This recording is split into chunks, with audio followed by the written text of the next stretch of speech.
Assalamualaikum warahmatullahi wabarakatuh. Alhamdulillah, alhamdulillahi rabbil alamin. Assalatu wassalamu ala asrafil anbiya'i wal mursalin Sayyidina wa maulana Muhammadin. Ashhadu an la ilaha illallahul malikul haqqul mubin wa ashhadu anna Muhammadan abduhu wa rasuluhu was-sadiqul wa'dal amin. Allahumma salli wa sallim wa barik wa karim ahzanul nabil karim ihdinil lazi min jamalika wa innal lazi min jalalika wa innahu min kitabika wa tahirin wal mujahidina amma ba'du ibadullah wa ittaqullah. Bersyukur kita kehadirat Allah dengan mengucapkan alhamdulillahi rabbil alamin atas segala limpahan karunia rahmah dan hidayahnya, serta dengan izinnya juga kita dapat menjalankan amanahnya, beramal dan beribadah zahir batin dunia dan akhirat. Bersalam kita tak akan terlupakan, marilah sama-sama kita sampaikan kepada junjungan kita Nabi Allah Nabiul Akhirul Zaman Rasulullah Muhammad sallallahu alaihi wasallam.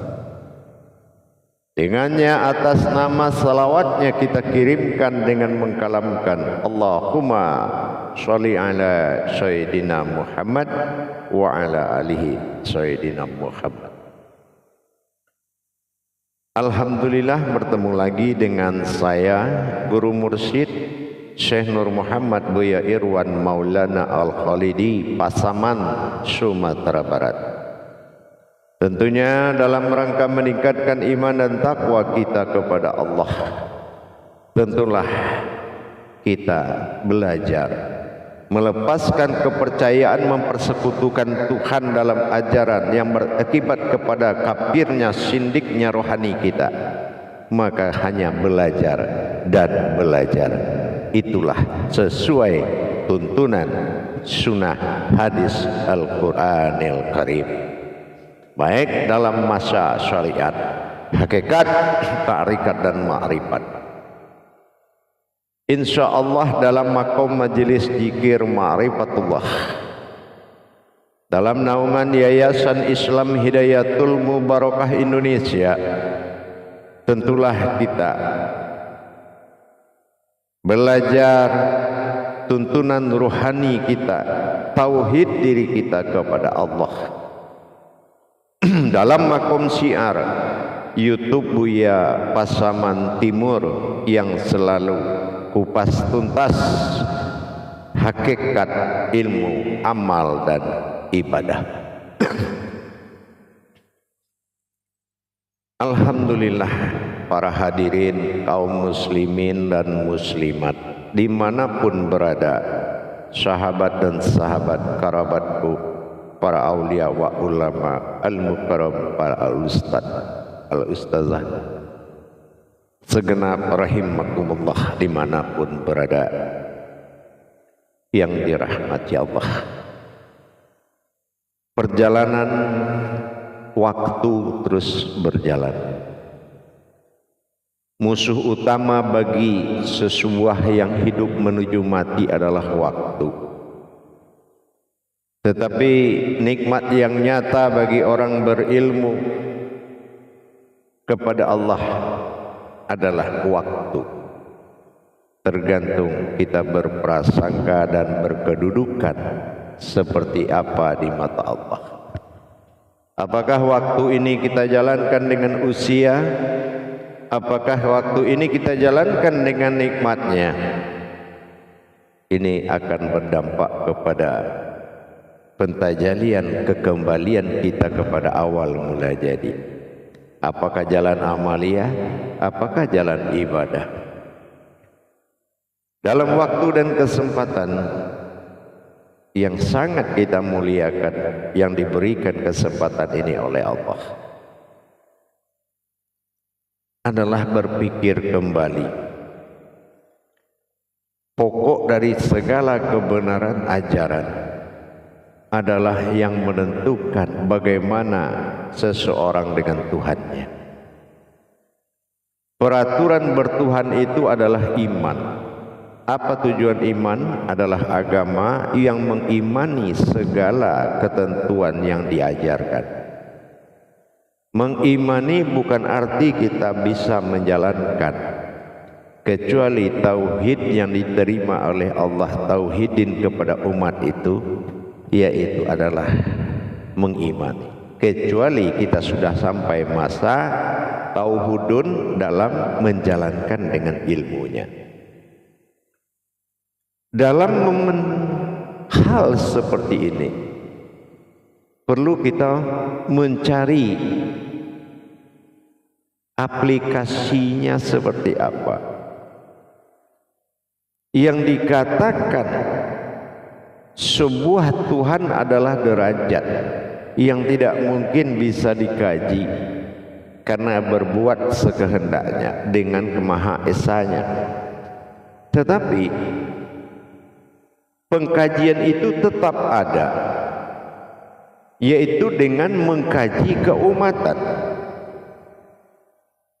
Tuhan memang kita tidak bisa kaji dari mana dan siapa, karena itu sebuah aras, sebuah kodrat dan julukan Tuhan, yang mana di syahadat dikatakan la ilah, Tuhan tidak ada. Maksud Tuhan tidak ada apa?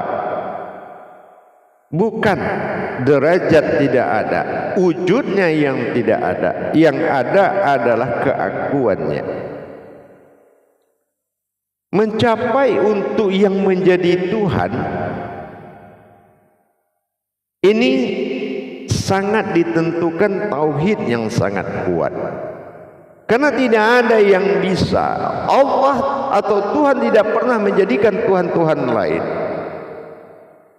Sama seperti seorang bapak, aku ingin jadi seorang bapak, maka ku jadikanlah anak. Nah gitu. Aku ingin menjadi seorang bapak, maka kujadikanlah anak. Setelah itu anaknya memanggil bapak, ayah, papa, papi, dan segala macam. Berarti sudah ada julukan. Nah begitu dia dibawa, diperiksa DNA-nya, anak dengan bapak, tidak ada perbedaan DNA, tapi perbedaan julukan yang sudah ditetapkan. Inilah konsep daripada pencarian ketuhanan tadi. Di masa tiga pencarian, di masa wujud dikala belum diwujudkan, dikala wujud sebelum dimaujudkan, dikala dia maujud sebelum dia dinamakan. Ini pencarian ketuhanan. Sementara dikala masa anak, masa dewasa, dan masa orang tua itu tidak membedakan orangnya.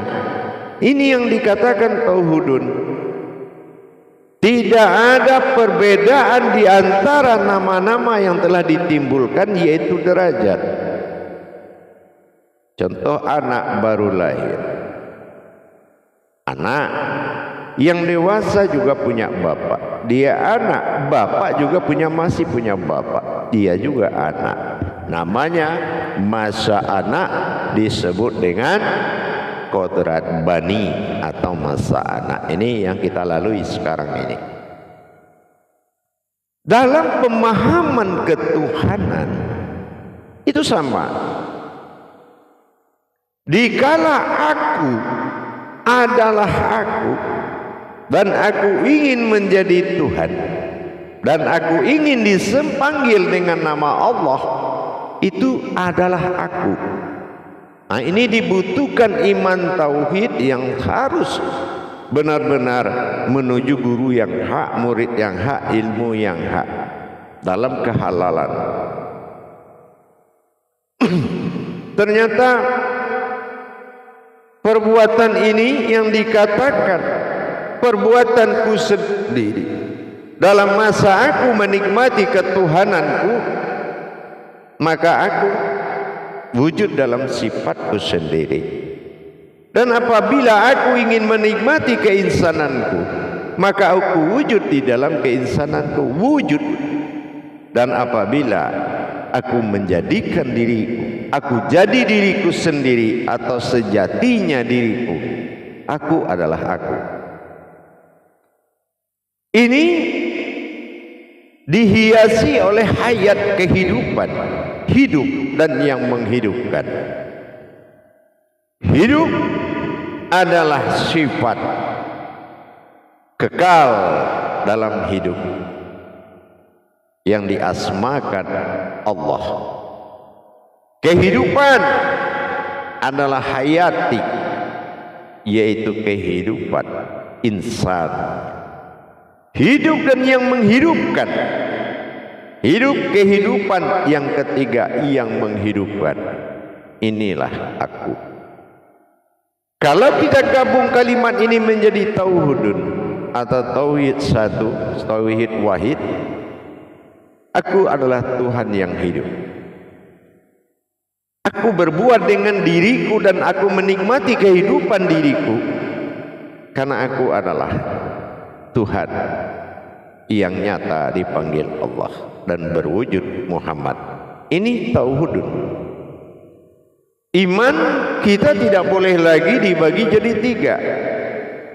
Justru kita menundukkan nafsu dan akal kita dengan berprasangka dan menjalani cara kehidupan seperti itu, yaitu kehidupanku, hidupku dan aku, hidupku dan kehidupanku.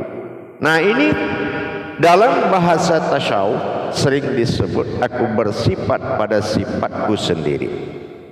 Maka di tauhidun dia bertemu pada alhamdulillahi rabbil alamin. Tajalibatin tunggal alhamdulillah bergerak Rabbi menjadi Tuhan. Al-amin bagi diriku sendiri. Amin. Min nama kecilnya ketuhanan pada diri. Inilah yang menjadikan seseorang terangkat derajat ibadahnya. Kenapa terangkat derajat ibadahnya? Karena telah termuliakan kajian kodrat la maujudun ilallahnya. Karena apabila yang tiga tadi dia memandang dan dipandangnya bukan dirinya, ini dikatakan mata ma'rifat atau pandangan ma'rifat. Maka dia telah menjadikan suatu kedekatan atau muqarrabunnya yang paling dekat. Dekat artinya bukan berdekatan, ini akan bersentuhan. Sentuhan itu yang akan membuat kekafiran dan kesyirikan. Tapi yang dikatakan ihram itu adalah menjadi satu, bukan mendekat kepada yang satu. Ini sering kalau kita berbeda pandangan dengan syariat, dilatih akal untuk berakidah, itu namanya syariat. Dilatih akidah untuk beriman, namanya agama. Ini tidak boleh kita menjalankan ketentuan tauhidun ini pada makom tauhidin. Artinya apa?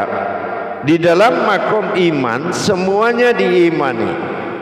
Tetapi di makom ilmu atau tauhidun, sifat satu wahidnya Allah, imannya adalah imanullah. Kalau iman dalam agama namanya imanudin, ada dasar. Karena imanudin itu tujuannya apa? Awaludin, mengimani awal agama, ma'rifatullah. Nah, awal agama adalah nama Allah. Siapa yang nama Allah dipanggil dalam 5 waktu itu? Nah, ini imannya. Kalau ilmunya yang membawa nama itu siapa? Nah, ini ilmu tauhidunnya. Jangan namanya ke masjid, yang punya nama tinggal di luar masjid.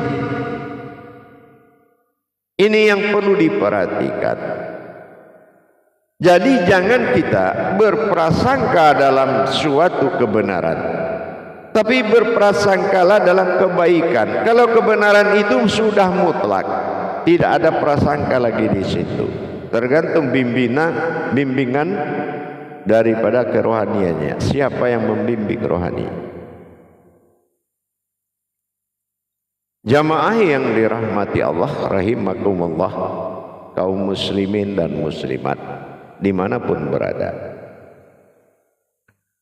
mencapai kedaulatan Tuhan dengan segala wujud-wujud dan maujudnya harus dijalankan oleh diri sendiri.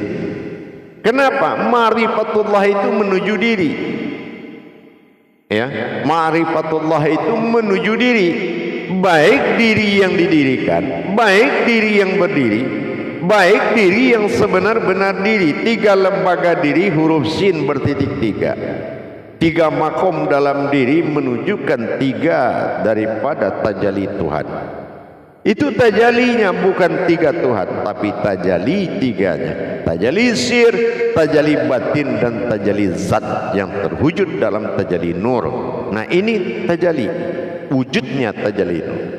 Karena yang tiga tidak bisa dilihat dari yang satu, tapi yang satu akan memperlihatkan yang tiga, itu bisa. Tapi kalau kita lihat ada yang satu, oh itu tiga, tidak bisa. Tapi setelah terkupasnya tiga, baru kita tahu siapa yang satu. Nah inilah sudul kasroh fil wa'adah, sudul wa'adah fil kasroti. Orang yang mampu melihat yang banyak itu setelah dia mampu mendirikan yang satu. Nah, itu yang dikatakan melihat yang banyak daripada yang satu, dan melihat yang satu dari yang banyak, kalau memang satunya sudah berdiri. Contoh alif, alif sampai ya itu dibuat dari huruf alif. Nah ini melihat yang banyak. Tetapi bagaimana adanya alif tadi?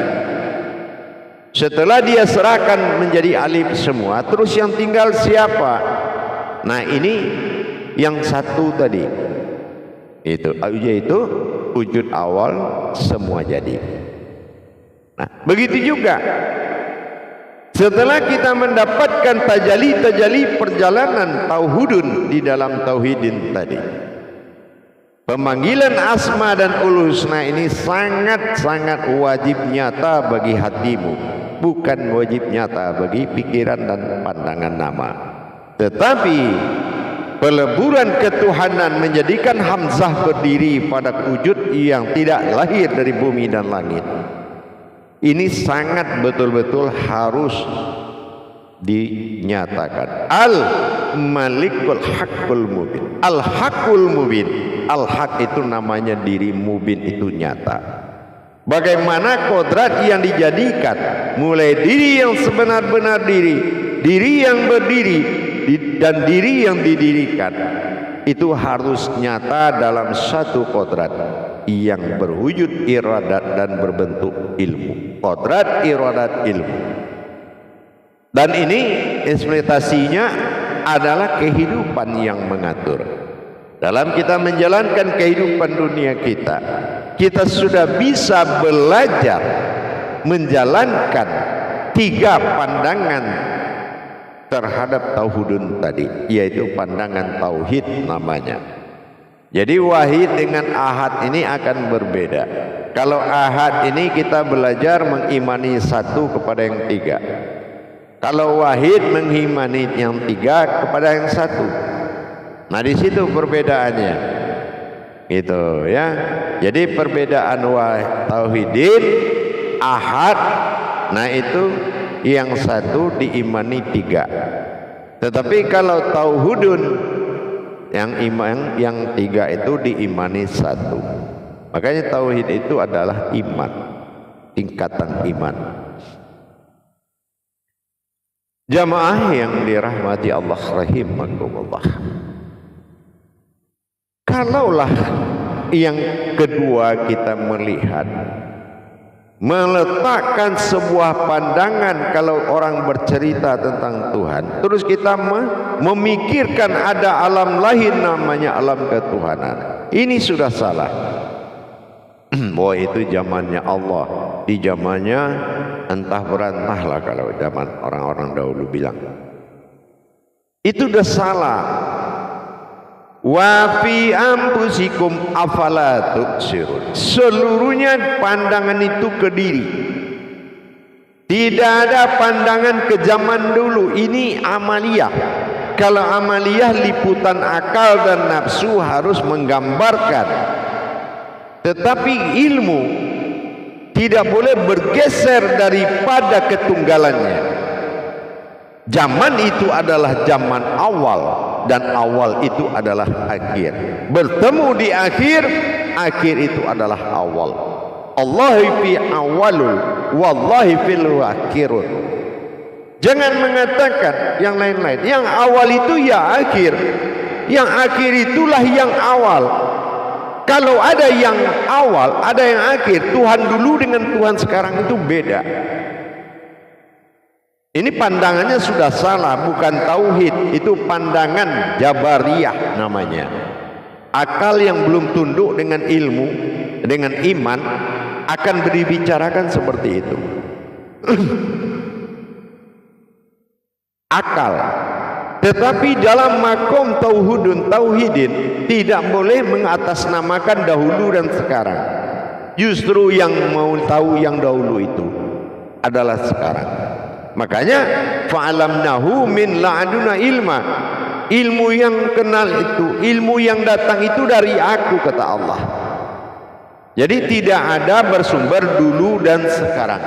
Tapi fa'alamnahu min la'aduni ilma. Ilmu yang benar turun dari aku, bukan dari dulu dan sekarang. Inilah benturan keyakinan karena sudah dikunci erat oleh iman dan akal. Akhirnya untuk kita berubah ke jalan tauhid agak sulit. Contoh, orang lebih mengkaji solat daripada mengkaji siapa yang solat. Dan ini jatuh ke alam pendapat. Pendapat para guru-guru, pendapat para ulama. Kenapa harus menjadi pendapat? Di dalam ayat itu sudah ada Jabariyah, sudah ada Qauliyah, sudah ada Munajat, sudah ada Ma'rifat, sudah ada Khawni. Semua tingkatan-tingkatan rahasia derajat makom ilmu itu sudah ada dalam satu ayat. Kenapa kita harus mengembangkan dengan menurut saya? Itu yang tidak boleh. Karena saya yang kita akui ini belum tentu diakui oleh Allah. Kalau ada dia mengatakan saya. Dengan demikian mulai kita mengintrospeksi diri para hadirin. Untuk bertuhan tidak ada yang mampu membawamu sebuah amalan bisa ketemu Tuhan, bisa bertemu Tuhan. Itu tidak bisa. Tidak ada amalan yang kuat mempertemukan kecuali sebuah amalan yang telah hayat, telah hidup, amalan yang telah terhimpun menjadi sebuah wujud, sebuah mawujud, juz amma, juz hayat manusia amma. Itu amalan. Bukankah kita telah diamalkan oleh Allah? Dengan keinginannya menjadi Tuhan, dia amalkan juz amma, maka sudah terhampar sebuah amalan besar. Bukan membesar-besarkan amalan di depan Allah, tapi menjadilah kamu amalan yang besar dari semua amalan. Dirimu juz amma. Periksa Al-Quran surat juz amma itu dari An-Nabak, periksalah. Dengan demikian tauhid kita semakin meningkat, tauhid kita semakin berjalan, tauhid kita semakin wujud sampai pada mawujud, sehingga mawujudun illallah. Ternyata yang mawujud itu bukan kamu, tapi wujudnya Allah. Karena apabila umat dia jadikan di luar dari salbiahnya, maka dia telah bersekutu dengan umatnya sendiri. Ternyata Allah menjadikan umat itu bukan melanggar salbiahnya, tapi dia menjadikan sesuatu hayat di dalam salbiyah itu, yaitu sifatnya sendiri. Inilah ketuhanannya, inilah sifat. Dengan demikian, kodrat sifat dengan bersifat itu beda. Bersifat bertingkah, sifat adalah kodrat. Ada kodrat yang tidak dijadikan dari langit dan bumi, itu namanya sifat. Kodrat iradat ilmu sama basar kalam hayat, itu namanya kodrat sifat. Tapi setelah nama itu, maka diisilah masing-masing nama itu dengan kodratnya. Diisi sama jadi sami'un, basar jadi basirun, kalam jadi mutakalimun, hayat jadi hayyun, dan seterusnya. 7 sifat itu. Maka ini yang dikatakan bersifat, itu tingkah. Sifat ada yang bernama kodrat dan sifat ada yang bernama tingkah. Maka dikatakan fi'il dan af'al. Kalau kodrat namanya af'al, gerakan hidup. Tapi yang bergerak dan yang menghidupkan namanya fi'il. Nah, ini yang dikatakan bersifat, fi'il namanya. Fi'il atau fi'il. Itu bersifat. Bersifat aku pada sifatku sendiri. Itu kodrat yang 7. Maka menjadi ma'nawiyah. Ma'nawiyah dengan salbiyah tidak bersekutu. Karena berasal dari sifat 20. Ma'nawiyah dengan salbiyah dikumpulkan menjadi nafsiyah, atau dikatakan wahdaniyah, sifat tunggal. Nah, ini bersatu di dalam sifat 20 yang dibagi 3. Salbiyah hitungannya 5, nafsiyah hitungan 1, ma'nawiyah hitungan 14. 14 tambah 1 15, 15 tambah 5 20. Ini 20 sifat Allah yang hayat. Nah, itu makanya dihiasi dengan aras yang 8. 8 surat terpanjang dalam Al-Quran, 8 batang aras tubuh dalam tubuh manusia. Berarti jam 8 hijrahnya jam 20, betul kan? Nah, ini harus nyata. Lauh mahfuz.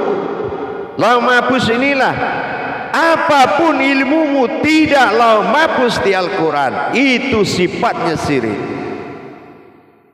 Apapun amalanmu kalamnya, sekali kamu mewujud pun kepada Tuhan, tapi tidak ditajalikan dengan nyatanya lauh mahfuz, dengan memperjalankan ada wujud pada Al-Quran sebagai wujud nyata lauh mahfuz, ini belum menuju kebenaran, tapi baru kebaikan, dan bisa-bisa menjadi kafir sindik. Arti kekafiran rohani kepada Allah karena mengamalkan yang tidak ruh Allah amalkan, ruhani Allah amalkan.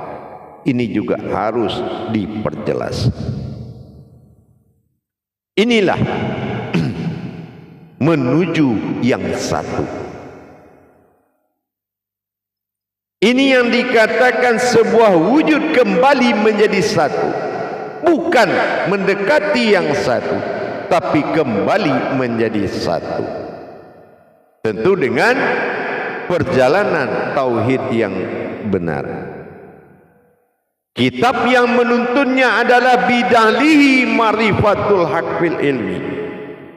Apa kitabnya? Dalilku adalah kebenaran sebuah ilmu. Apa dalil? Inilah kodrat. Apa kodrat? Inilah kitab. Apa kitab? Inilah jasad. Apa jasad? Inilah asma. Apa asma? Inilah husnanya. Apakah masih ada kamu yang ada di dalam itu? Tapi apabila ada kekamuan, tapi bukan keakuan Tuhan, tapi kekamuan diri keinsananmu, maka kamu akan tetap pada posisi tidak bermanfaat bagi Allah. Contoh tidak bermanfaat bagi Allah apa? Allah tidak berikan dia petunjuk. Kajinya tergantung turunnya pembahasan buku yang diturunkan oleh ahli-ahli fikir. Ahli-ahli fikir yang mengatur kehidupan ketuhanan manusia itu tidak bisa yang bisa ahli zikir, ahlul kitab yang mampu memperjalankan ruhani. Mana ahlul kitab?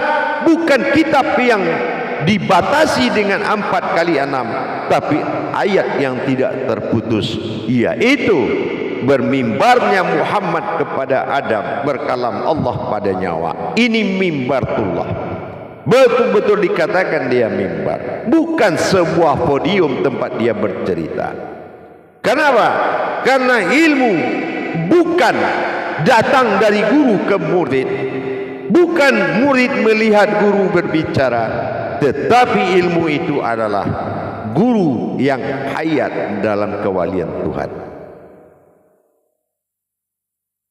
Berguru dengan bernabi dan bertuhan ditentukan oleh kebenaran berguru.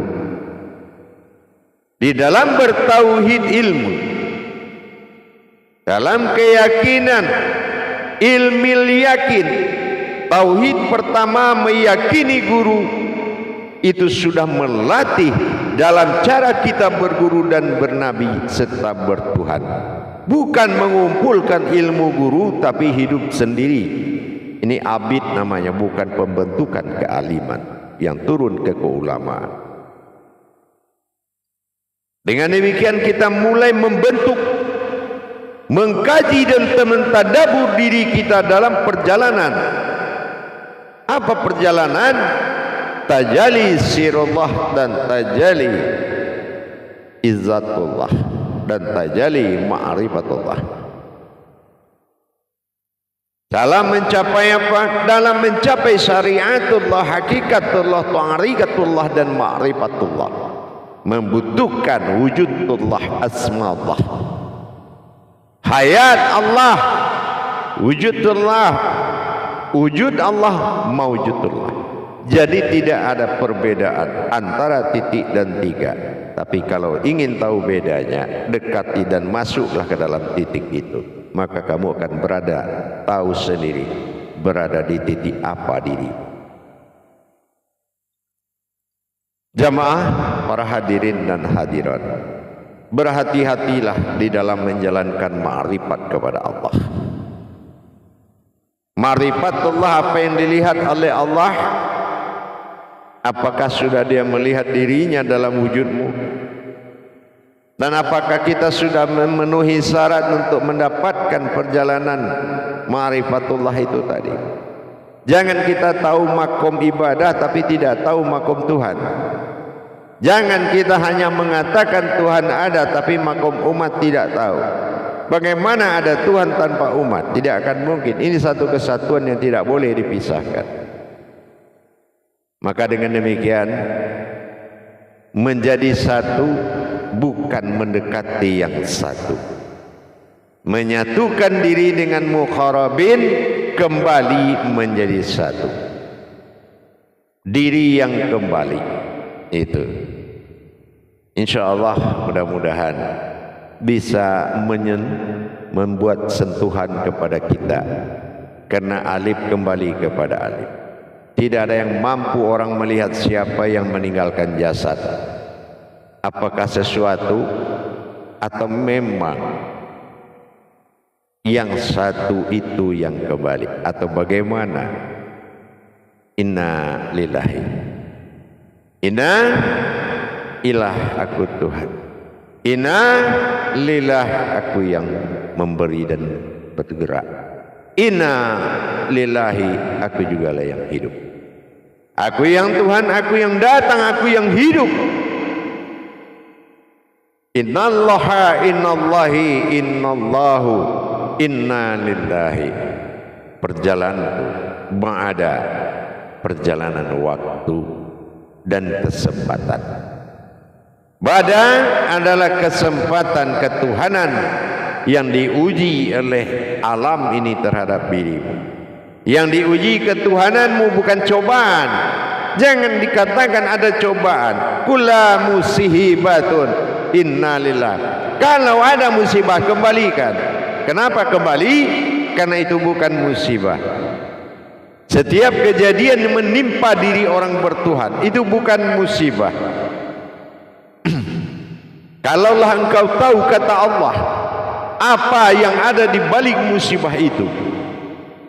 Seandainya ku berikan nikmat dunia kepadamu dengan musibah di dunia, maka pastilah engkau memilih nikmat dunia.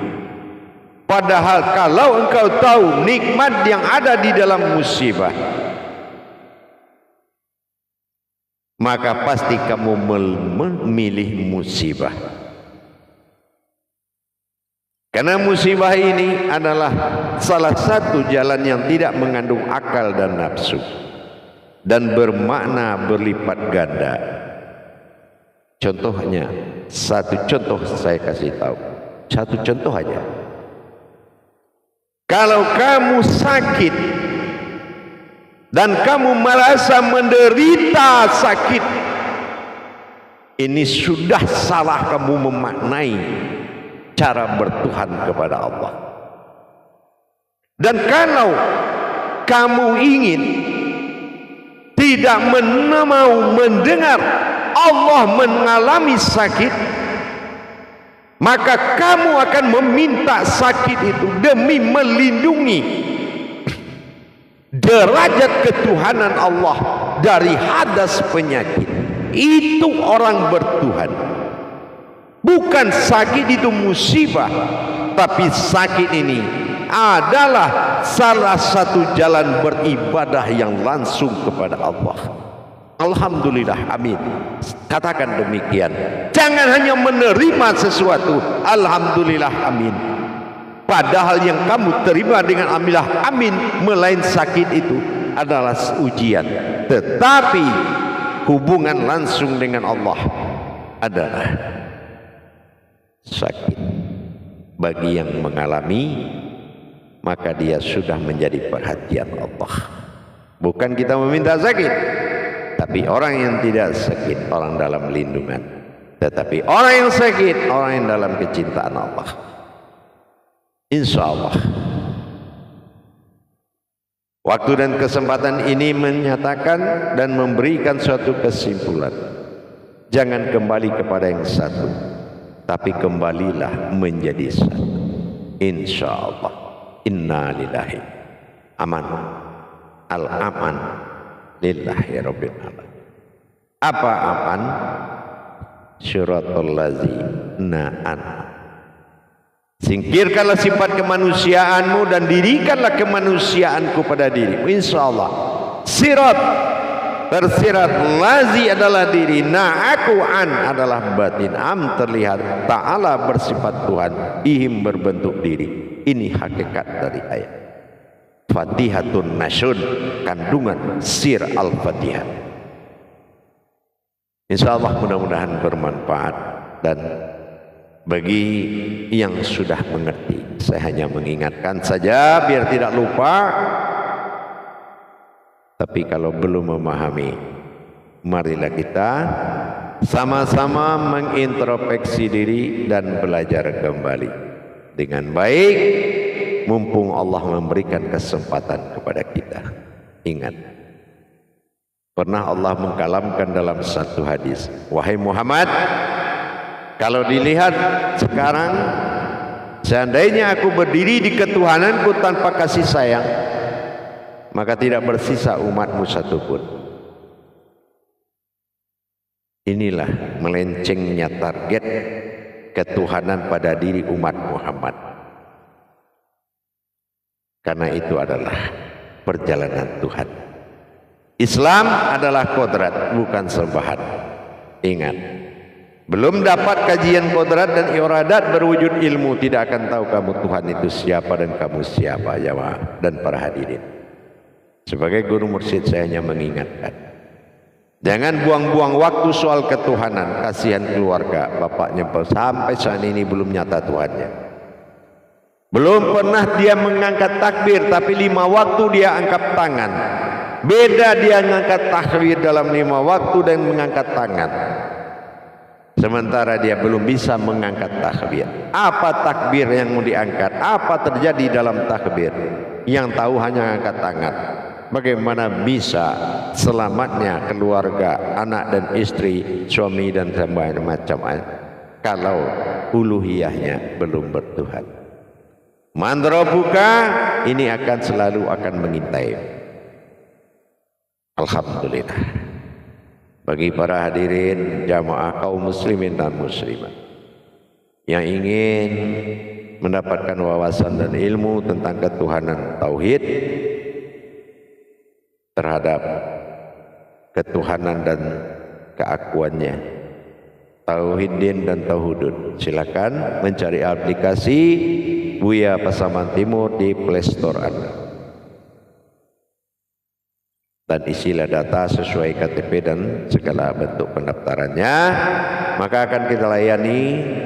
Kita sama-sama belajar seminggu sekali dalam grup pengajian yang telah terbentuk dari dalam negeri dan sampai ke luar negeri, sampai kepada mancanegara. Insya Allah, Allah Rabbil Alamin, Dia Tuhan dari sekalian alam, tidak aneh dimanapun umat itu berada, di situ ada Dia. Wa huwa ma'akum aina ma kuntum. Al-Hadid ayat 4. Insyaallah. Alhamdulillah, akhirul kalam. Wabillahi taufiq wal hidayah. Assalamualaikum warahmatullahi wabarakatuh.